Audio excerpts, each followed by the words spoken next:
What's the word with y'all boys, man? I'm back at you with another video. You feel me? Hey, today rocking to guard helps a killer inmate escape prison, bro. Shit. Don't let me find out it's a girl inmate too, bro, because that means motherfucker did a love poster on her. Hey, man, let's get straight to it. It's the 29th of April, 2022. Oh, I knew it. CCTV records prison supervisor Vicky enter through a back door.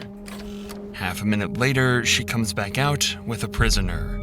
Casey White, a 6'9" giant of a criminal serving 75 years for attempted murder. They quickly leave in the car as police scramble to make sense of the situation. Vicky, a prison supervisor with a 2-decade-long career and perfect record, just disappeared with a dangerous criminal. Police— Wait, they said 2-decade career? Damn, so she just ruined it all to help an inmate escape prison? 2 decades worth? Assumed that she was forced or manipulated into helping him escape. But that's when new evidence came to light, showing that she might have planned the entire thing. As a nationwide manhunt began, police would realize the rabbit hole went deeper than anyone expected, leading them down a dark path, ending with Vicky found dead with a bullet in her head. Vicky, stay with us! He smoked her shit? Damn, not only did you risk your... No, not your risk. You ended your career over an inmate. He ended up backstabbing you and... No way. What? Vicky! What the... It's April 29th, 2022, and prison officer Vicky has just told her work colleagues that she's taking a prisoner to a psychological evaluation at a local courthouse. But something isn't right, as she's transporting the prisoner alone, despite rules mandating prisoners must be escorted by 2 officers at a time. But because of her senior position as a supervisor, nobody stops her, and it would be 6 hours before police realize that Vicky and the prisoner are never coming back. Desperate for clues, police start looking into the man that Vicky escaped with. It was Casey White, a man serving 75 years in prison for domestic violence, home invasion, murder, and brutally attacking a man with an axe. But there was an axe? Oh no. One crime that stood out to police even more. 7 years prior to this, Casey had abused and manipulated his then-girlfriend to a point where she tried to escape from Casey's vicious hands. After they successfully made it to her friend's house, Casey would break into the house with 2 guns and full intent to murder them both. Luckily, they both escaped and survived his vicious attack. But that's when Casey fled the scene and began a series of carjackings across several states, until finally getting into a tense standoff with multiple police officers. Casey, put the gun down. Let me see your hands, man. Put the gun down, Casey. Oh, is this down south? Put the gun down, bud. Casey, you can hear their accent. Country ass shit. Just relax a little bit. Go get that over to and tell her to watch this. Hey, Casey. Yes, sir. I will get you a sundrop if you'll be still. Just be calm. You ain't got no more gun on you, dude. No, you ain't got. You got to. What this is? Alabama? It's unusual, but the cops rolled a drink and a pack of cigarettes towards Casey, hoping this would calm him down and avoid a shootout. Miraculously, this actually worked, and the cops were able to move in and make an arrest. His interrogation gave cops an even clearer view into just how insane this man was. I've been trying to wait just a killer ever since. I couldn't wait no longer. I had to do it tonight. Do you regret what you did tonight? What the hell? I regret I didn't kill him. Police now had a clear picture of who Vicky just helped escape prison. But how does Vicky fit into all of this? She works at a completely different prison, and there's no plans for Casey to ever see outside these walls again. Well, 1 year later, Casey confessed to a murder, resulting in him being moved to a different prison. This kicked off a series of events that would eventually result in Vicky's death. The murder that Casey confessed to was a 4-year-old cold case. It's unclear why Casey owned up to He it now, confessed to but he was another able to give murder? specific details that nobody but the killer could have known. And after a short trial, he was quickly transported to a new prison, the same one Bro, where that Vicky motherfucker is tall as shit. God damn. worked. What Vicky the is fuck? 56 and has been divorced for several years and put her heart and soul into her job. She was a model employee and popular among her colleagues, but her life had become boring and lonely. She wanted to change. And when Casey showed up, that's exactly what she got. They slowly began to talk more and developed a connection. They bonded over their shared last name and began to think that they were destined to be together. She started coming in on her days off and was noticeably happier. Despite having a great life on paper, Vicky had become enchanted by her feelings for Casey and was ready to throw it all away to be with a dangerous criminal. It was just like I said in the beginning, man. He did a little love spell type shit, man. That's tough, man. But how can this happen? Well, it turns out it's not as rare as you might think. Some people are attracted to dangerous people. They know they could kill them at any moment, but feel special knowing that they choose not to. On top of that, Vicky had started to feel trapped in her day-to-day life and as though she had nothing to live for. If she could make a break with Casey, it'd at least be exciting, even if it did mean throwing everything away. While Casey was serving at Lauderdale, Vicky allowed him unrestricted access to parts of jail that prisoners aren't normally allowed to see, including areas that aren't covered by security cameras. Many speculate this is where the pair were intimate with each other and formed their plan. The only thing I know for a fact was that they had some phone. What? Some phone? What? How the fuck you... Bro, I know they weren't.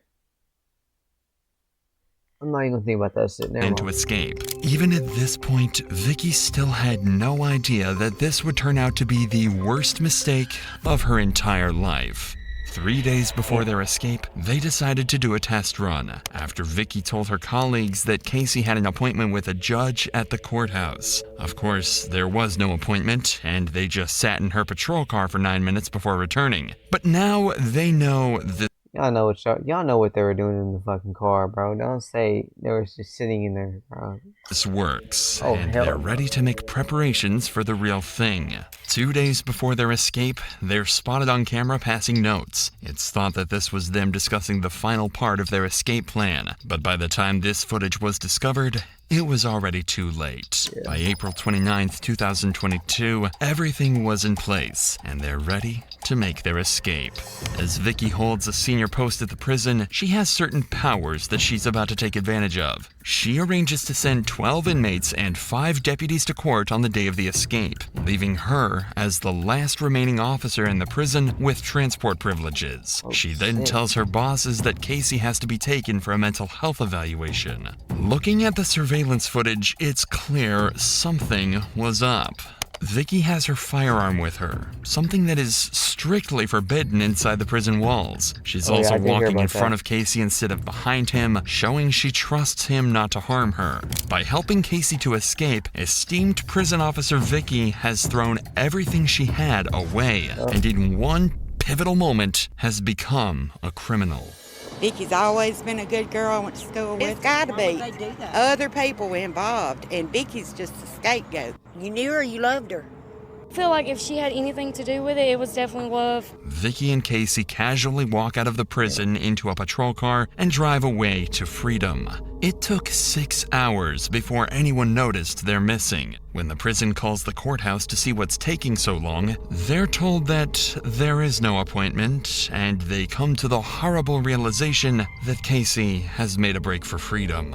To evade the authorities, they quickly ditch the patrol car and flee the state, and the cops now have no clue where they are, where they're going, or how to find them, marking the start of an 11-day manhunt that will span the nation. On day 1 of Vicky and Casey's escape, the cops try to find clues. It does say,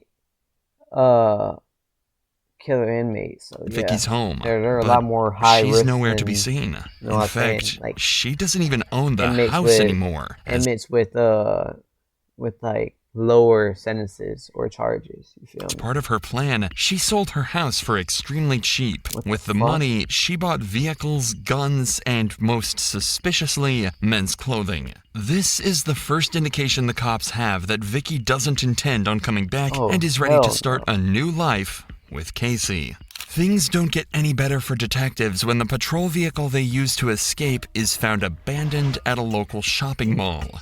And even worse, there's no surveillance footage covering that area of the parking lot, so they don't even know which direction they went. But on day 2 of the manhunt, a tip-off from her family blows this case wide open, as it's revealed Vicky has been renting a storage unit. Police are able to locate the storage unit and discover that she was renting it with a burner phone. But despite their best effort to track this new number, the cops came up with nothing. But the existence of this new phone is the first solid evidence that cops have showing Vicky planned this all along and was actually a willing participant instead of a hostage. Did you get the sense they were actually doing this together? He was not forcing her in any way? Right, no, he was not forcing her. It was a mutual relationship. You'd think that this would help the investigation, but things only get more insane and confusing from here on out. After realizing that they're essentially back to square one, the cops return to the shopping mall where they found the abandoned patrol car and decide to comb through all of the surveillance footage from the days leading up to the event. That's when they spot Vicky a few days before the escape, parking a car in a nearby parking lot. And this isn't her usual car either. It's one she bought only a couple days earlier, a 2007 Ford Edge that the cops quickly realized had to be their getaway vehicle. But when police went back to the parking lot and the supposed getaway vehicle was still there, they realized that Vicky had left a decoy. God damn, what Police had just lost. Is she a fucking mastermind? What the hell? Their only clue, while giving Vicky and Casey a 5-day head start. Oh, but since they no. abandoned the Ford, the cops assumed that they have to have found another vehicle in the area, and lo and behold, they quickly picked up another lead. A homeowner nearby told them he sold his Ford F-150 pickup truck to a man who approached his house on the day Vicky and Casey went missing. That man is described as being around 6 feet 9 inches tall and looked exactly like the picture he was shown. Now all they have to do is find that Ford F-150 and bring this manhunt to an end. And thanks to another lead, they're closing in. On day 6, the owner of a car wash in Indiana noticed something strange. A Ford F-150 had been parked in one of the cleaning bays for an unusual amount of time, and he suspects this vehicle has been abandoned. Unfortunately, this is before a search was initiated for the truck, but something's still not right. This pickup truck is far too nice to have been dumped by anyone sane, and the owner quickly grew suspicious. In order to find out, he checks out the car wash surveillance footage, and what he finds will help the cops finally capture their 2 fugitives. That's Casey getting out of the pickup. And he's acting very strangely. He's waiting for Vicky, and she's in that car driving just out of shot. When Casey gets in the new vehicle, leaving their pickup and driving off, the owner... Bro, how much backup vehicles did they have? God damn. ...knows they're up to no good and calls 911. There's a truck been sitting in my bay since yesterday at 3 o'clock. I looked at my cameras and the guy's kind of suspicious. It's a Ford F-150 four-door truck. It's blue in color. It's got Tennessee license plates on it. And I've got him on camera. The next day, cops arrive at the car wash and initiate a search of the truck. Does it return to a Dodge? Yep. Yeah, that's fine now. Oh, side job.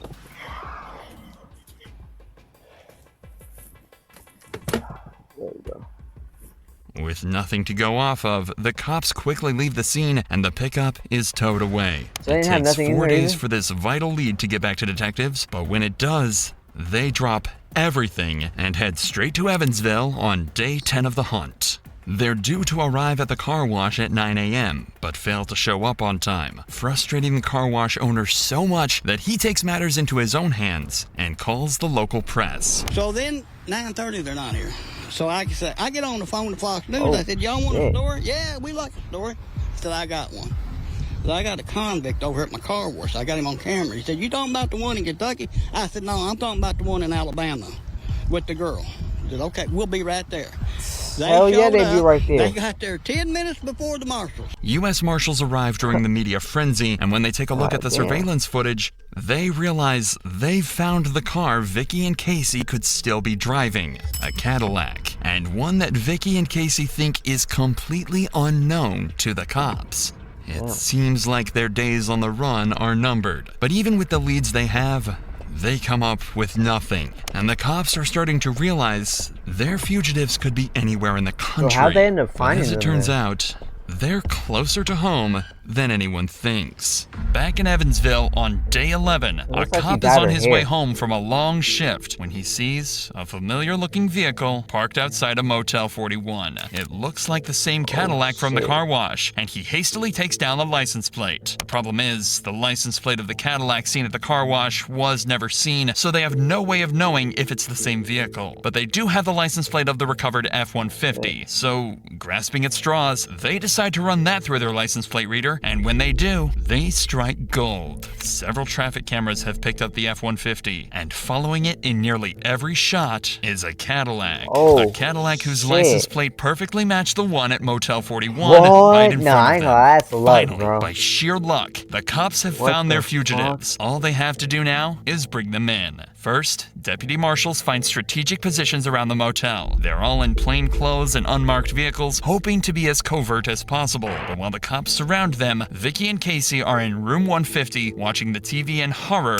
right as the discovery of the Ford F-150 hits the news. The plan Oh, so they sold their shit. What the fuck? was to bring Vicky and Casey in quietly, but before they get a chance to put their plan into action, Vicky walks out of the hotel room and throws a bag into the Cadillac. She's followed by Casey, and even though they're in disguise, there's no mistaking Casey White's massive frame. Casey gets behind the wheel, and the Cadillac takes off. Nah, the cops' that's plan crazy, has been bro. completely foiled once again, but they've got a backup. They're going to follow them and try to box them in to avoid a confrontation, but before they get a chance, they realize they've been spotted. Casey turns onto US Highway 41 and hits the accelerator, taking the cops on a chase across traffic and through parking lots until he manages to make a break for freedom by driving straight through an open field. At around the same time, police dispatch receives a call from none other than Vicky herself, and it gives you an idea of how terrifying this chase really is. God.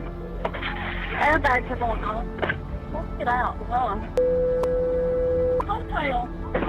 A police vehicle forces Casey to drive straight into a ditch, and this pursuit is Oh, brought so to a the sudden halt. fugitive was But it's driving. far from over, I mean, they're as both, cops I'm know talking the about the pair are convict. armed and could open fire at any point in some kind of Bonnie and Clyde-inspired shootout. Crash out. Any crash out?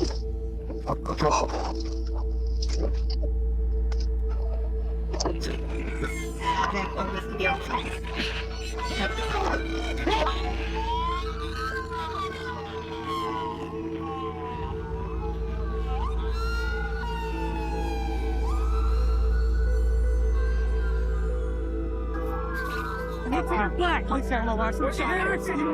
he hit? I don't know, back in my bed.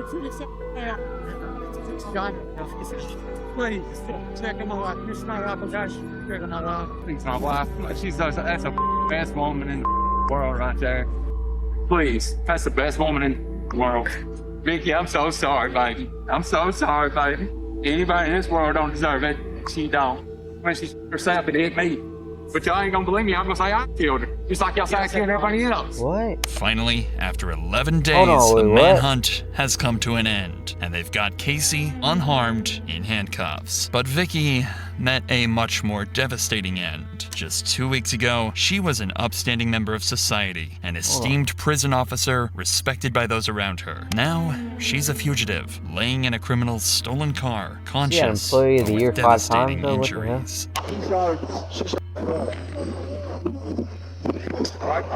She what? She grabbed her hand. No, she's good. She's still got it in her hand.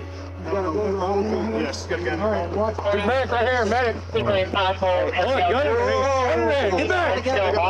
Still in her hand? Yes. Yeah, it's in her hand. Still breathing. I gotta break this center up here. You go in? Well, I think we can reach in and get the gun. That'd probably be easier in the windshield. See if it'll open. Good idea. We got cover? Yeah. What are we looking at? It's opening. It's opening. You got me? Yeah. I'm gonna go for the gun first. All right, pull me out. All right, I got it. She's been shot in the head, and Casey claims she took her own life. When cops Oh, get a better shit. look, they find her finger is still on the trigger of the gun. Later that day, Vicky was pronounced dead in a nearby hospital. We'll never really know what the two had planned. Wait, so if her...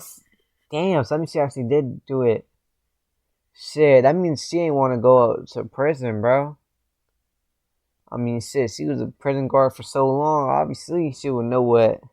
for their life together after It's their like escape, looking at the whether they prisoners. wanted to go Shit, off the that's grid tough, and man. settle down or live the rest of their lives on the run. Well, it turns out Casey never planned to keep Vicky around at all. He described her as a liability and someone that didn't have the mind for this sort of thing. It's likely that she would have been ditched shortly after this hell point, yeah. or killed by Casey anyway. Hell yeah. As he was found guilty of first-degree prison escape and sentenced to life behind bars. I mean, shit, he He'll already be had 98 75? years old before he gets a chance at parole. So this terror of a man.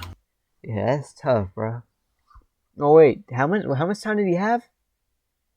I forgot what they said, but they said he had a lot of years though. But damn, bro. Hey, man. I want to say we made it to the end of the video, so if you made it here with me, appreciate you a lot. If you're new, like, subscribe, comment down below what you want your boy to react to next. You feel me? But damn, bro, this story is crazy as shit. Crazy as shit. What the fuck, bro? She done ruined, not even ruined, she basically ended her own life. Or she did do that too. Hold on, wait, hold on. Man, we're just gonna go with the ruin part. She done ruined her own life just because of love, bro. Or what she thought was love. That's tough, man. That's tough. But hey, man, I ain't got no more to say to y'all, man. I'm gonna catch you on the next one. We out. Peace.